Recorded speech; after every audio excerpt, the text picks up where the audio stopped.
In these parts, the weather in March can be very difficult to predict, which makes March one of the trickier months of the year for gardeners. By the time March rolls around, we're all hoping that the coldest winter months are behind us and that spring is on the way. In March, the sun starts getting higher in the sky and the days are getting longer. But March is still a little too early to be doing things outside in our gardens in New England because there's still a good chance of snow and temperatures regularly go below freezing overnight. Before we can plant anything in our gardens, we'll want to make sure that our soil is ready, and if the weather cooperates, March may be the month where we can fortify our soil and get it ready for the upcoming growing season. But we can't do this too soon because the soil has to be dry enough for us to work. I do a deeper dive into soil preparation in the subject topic area, but getting the soil ready basically means fortifying and aerating our soil. If you're new to gardening and are deciding where to put your garden, March can provide some excellent clues on the best spots for you to pick.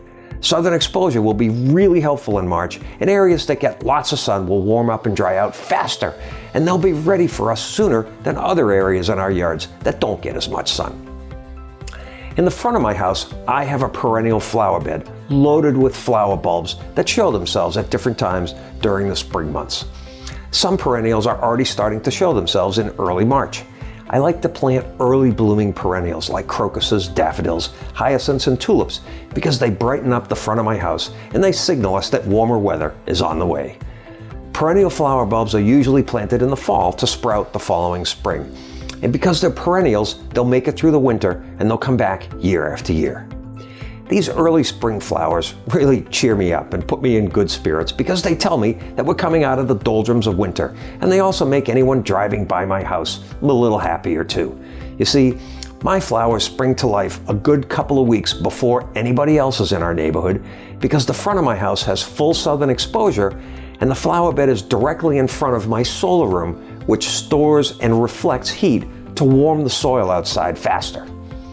One of the things I have to tell you that I've been struggling with my perennial flower bed is to have enough diversity to have at least one type of flower blooming starting in the spring and lasting all the way through the summer and into the fall.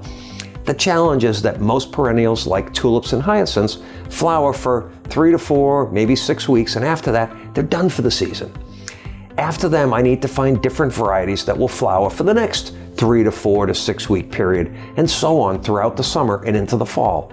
I've struggled finding perennials that bloom during the summer months, and until I have more time to spend on it, I've kind of thrown the towel in and filled in the summer months with annuals, which are flowers that won't make it through the winter like zinnias and marigolds.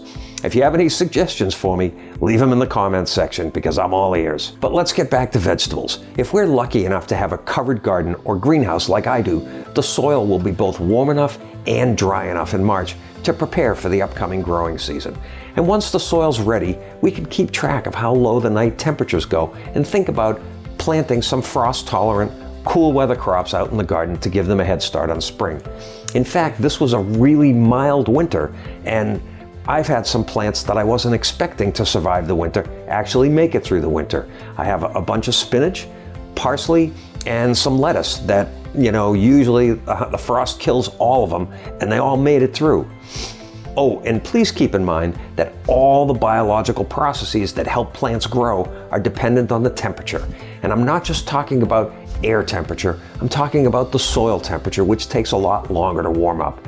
So if we plant things too early because the air temperature is warm and the soil is still too cold, our plants or seeds are just going to sit there and shiver, and nothing's going to happen until the soil gets warm enough and gets to the right temperature.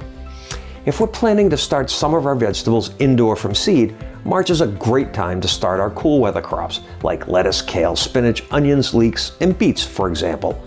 All of these plants like cool weather and they don't mind being transplanted. Now, if you're new to gardening, I would suggest that you get this first growing season under your belt before thinking about starting any vegetables indoors from seed. Use this year to understand what's involved with gardening, and next year you can decide to jump in if you're ready. Starting plants from seeds indoors was a game changer for me because it let me get a big head start on the growing season. And that means you can start enjoying your vegetables a month or two earlier. But not all vegetables like to be started indoors, so you have to know which vegetables can be grown indoors and then transplanted out into the garden when the weather warms up. There are lots of plants that can't, or maybe I should say, shouldn't be started indoors. These include peas, beans, radishes, carrots, melons, squash, corn, cucumbers, and a host of other vegetables. They don't like to have their roots disturbed, so those vegetables should be planted from seeds outdoors, but only when the soil is warm enough. Don't try to start them indoors, or you'll just waste your time and be disappointed, and we sure don't want that to happen. Check the seed packets for more information on planting. One other thing to remember about starting vegetables indoors is that while these plants may do really well growing under lights, and with the protection of our warm indoor temperatures, we're eventually going to have to prepare these plants for their transition to the outdoor weather conditions. This process is called hardening our plants, and we do this gradually by starting to put them outside and exposing them to the sun, temperatures, and a little bit of wind whenever the weather's warm enough.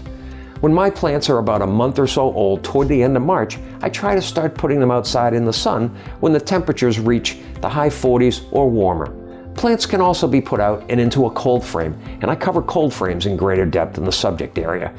One of the advantages of cold frames is that it lets the plants get exposed to seasonal temperatures while protecting them from the wind, which is something really important when we're trying to help our plants acclimate to the outdoors. I usually start off by putting my plants outside for 4 to 6 hours on the days where the weather cooperates, and I make sure that the plants are freshly watered so they don't dry out in the sun.